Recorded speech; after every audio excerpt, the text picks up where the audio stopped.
I need every second I can get here. I'm like infamous for taking too long. Restart? Infamous for taking too long to talk. So if I feel like I'm rambling or something, I need you guys to say, get on with it, okay? Let's try this out right now. 1, 2, 3. Get on with it. Okay, good. Alright, so my name is Patrick Lee. I'm 22 years old. Born in California. I'm Korean. And I didn't believe in God. Yeah, I didn't believe in God. Woo! If I ever talked to you large before, you can talk to someone who didn't believe in God.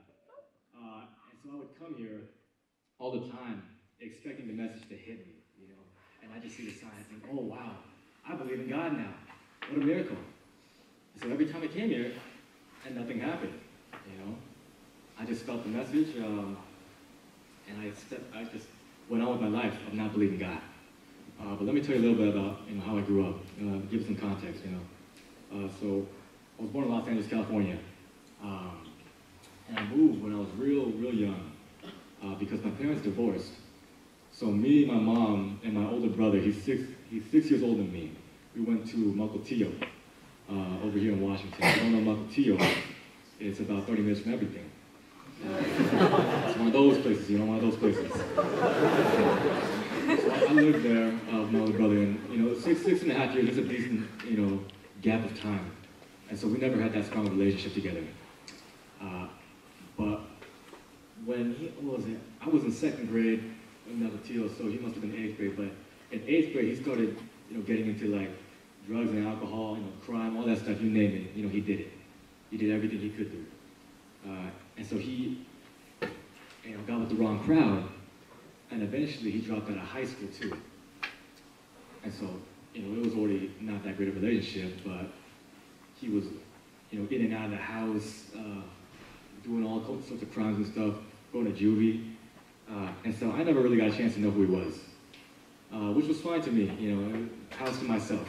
It was basically I was the only child kind of thing. So I didn't care too much because I never felt like I had a brother that I lost. And so we go through, when I get to high school, I don't know where my brother is. People ask me like, oh, you have a brother? I said, yeah, I have a brother. He's like, oh, where's he at? I said, I don't know. I don't know where my brother's at. Maybe somewhere in California. I don't know, I haven't talked to him in years. And that was just normal to me. So I never really had that role model to look up to. And my father lived in California too, so I never really had him to look up to either. And so my mom was working all the time actually, no days off and stuff, so I was basically at home by myself. Things like Cartoon Network and Nickelodeon, that raised me. And that's where I got my childhood from. But yeah, my father's actually really religious. He prays to a statue of the Virgin Mary every night.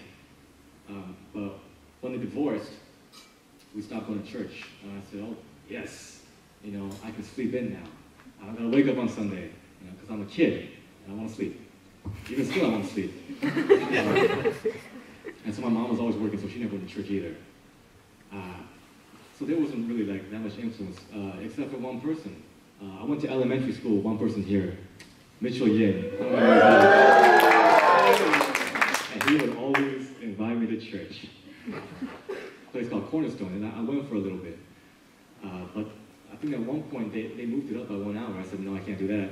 That's a deal breaker. So I stopped going to church.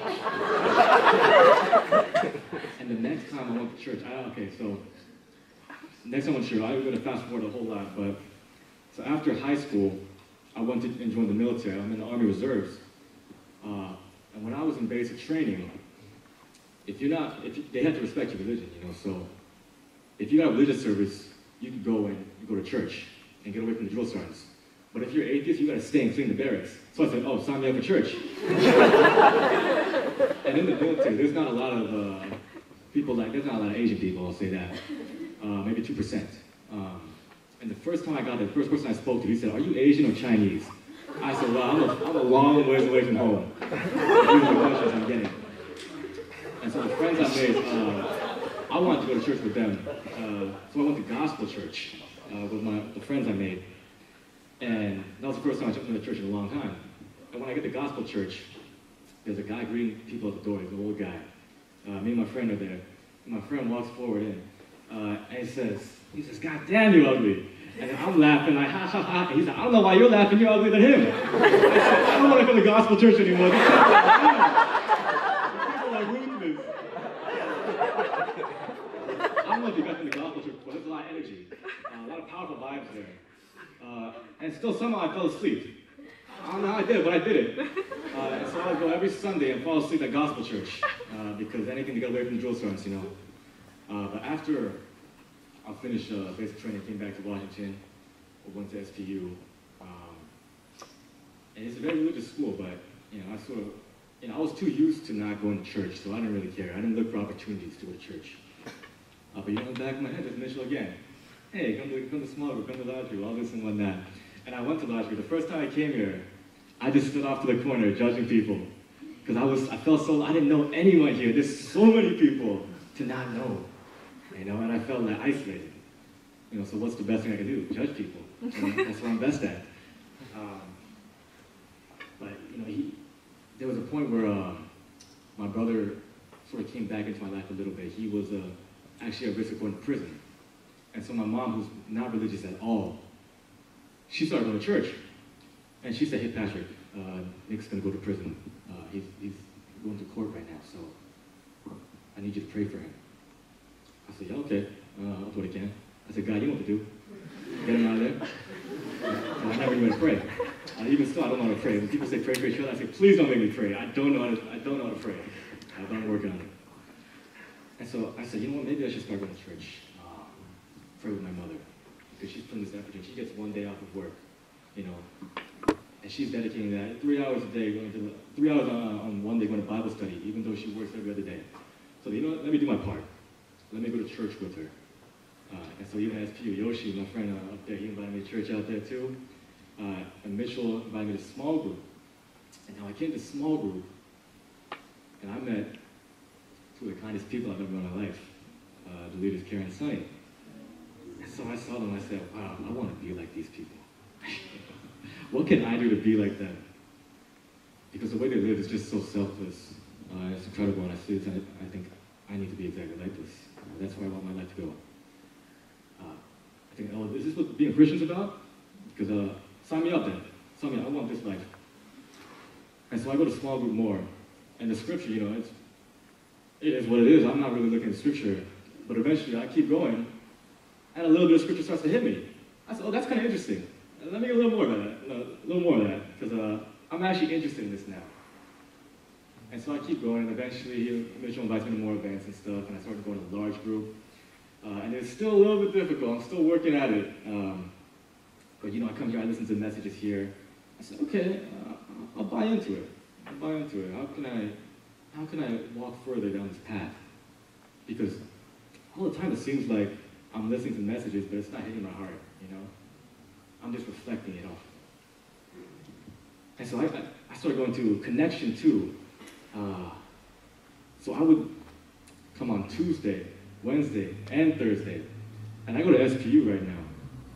And I live in Des Moines, and I commute. So I gotta, and then what time does this start? 7 o'clock, right? That's peak traffic hours. I gotta drive from SPU to here, and then I gotta find parking, and that's a mess. So I park at the church, not legally. Is they locked up the parking lot? I gotta think, hey, what time is it? Is my car locked up? And it was locked up once, and I had to sleep at Mitchell's place. And I had homework too. I wasn't gonna do it anyways though. But there's a lot of sacrifice, you know, a lot of gas, and gas I just spent right now. And I'm just thinking to God, hey, listen, you see the work I'm putting in right now? You know, I put in more work than I think some people who are believers. Give me a sign or something. You know, let me know that I'm doing all this for a reason. There's a purpose to this. Because I just feel like, you know, listen, my grades aren't good either, and I'm still coming here. You know, I could be doing homework. I could be sleeping. But I'm coming here to learn about your scripture and to hear your message.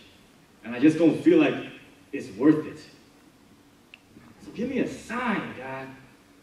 And so I'm thinking, what step do I gotta take to get a relationship with God? And that's really the challenge I had for a long time. And then eventually Mark Camp comes along. This is what the story starts, and I'm hitting 10 right now. Isn't that crazy? This is what the story's supposed to start.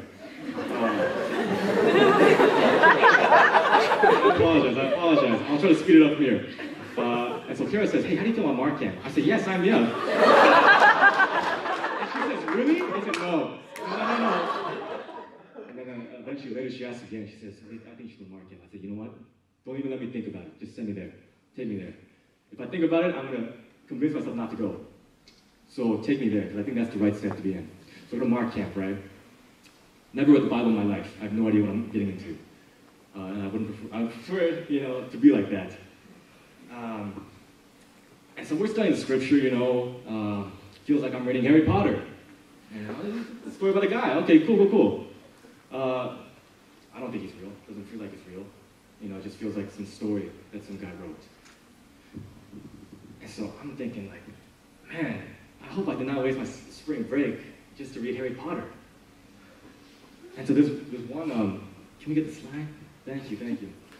There's one of these scriptures, one of the passages they're going over, and it talks about a woman who suffered hemorrhaging for 12 years, basically like a 12-year period kind of thing, 12-year blood flow.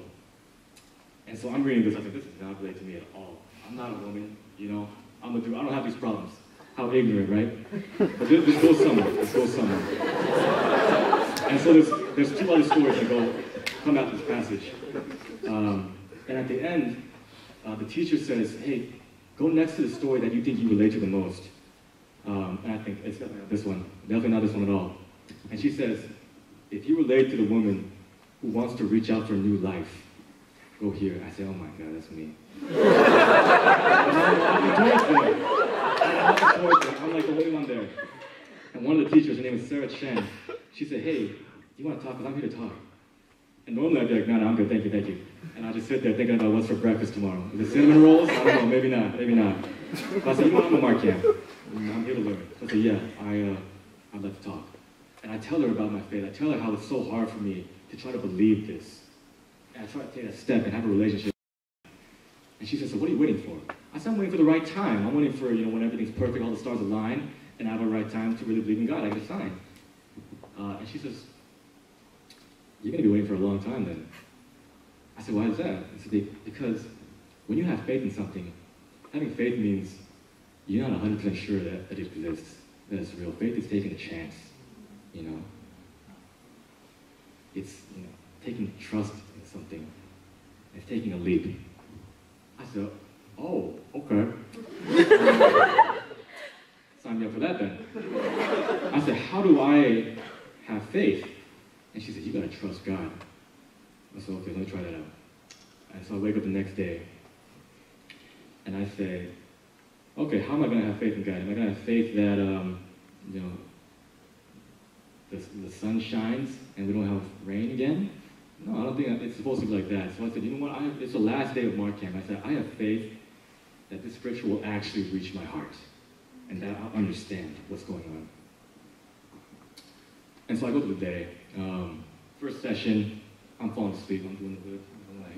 I'm like, second session, nothing's hitting me. I said, my goodness, I hoped, I'm putting faith in you, so give me something. And then I hit the last session. Of course it happens the last session. Thank you. And then we read this passage right here. It talks about disciples. It does, right? No, it talks about a sign. Why does the generation ask for signs? I say, wait, that's totally me. I'm always asking for signs. And it goes on to talk about disciples and how they don't have any bread. And they take down to Jesus and say, oh, we don't have any bread. And Jesus has to tell them, have you not seen what I've done before? I've fed these thousands of people, and you still don't get it. I said, wow, the disciples, they witnessed these miracles firsthand. They heard God's voice. They saw what he was doing, and they still don't understand. So even when things are so obvious, you can still miss it. And then it goes down a little bit lower. Talks about a blind man. And so the important line here to me is 25. So Jesus puts his hand on the blind man first, And he says, what do you see? He says, I can see people, but it looks like trees moving. And then 9:25, it says, Jesus laid his hands on his eyes again, and he looked intently, and his sight was restored. And so an important thing that Sarah taught me was that Scripture is alive. You know, it lives and breathes as you do. And it gives you the message that you need to hear at that time. And so, wow, that's not what Harry Potter is. You know? She said, Scripture is not a stagnant story. It changes with you. And so I'm reading this, and I think, okay, I'm the blind man. That's me. And I'm the disciples who never saw God's voice even though it was right there in front of me. And the important part I said is looked intently. You know, it didn't just happen like, oh, I don't believe in God. I went to Mark Camp, I believe in God now. You know, I'm a believer. You know, praise God. No, it involves looking intently. That's struggle. That's overcoming obstacles. That's dealing with, you know, doubt. And so I'm still looking intently. But I start to see what God is doing and the voice of God. Because I start to think, okay, the voice of God is here. Where has it been my whole life? And I think, you know, there's someone who invited me to church all the time. It's Mitchell. And so I say, I think the voice of God was with me my whole life. People invite me to church, you know, small groups, large groups, even to Mark Camp. Because I did not come there because I wanted to, you know. That was God sending me there. That was the voice of God working through all the people around me to get me there. And so the voice of God is always around us. But whether you choose to listen to it or not is up to you.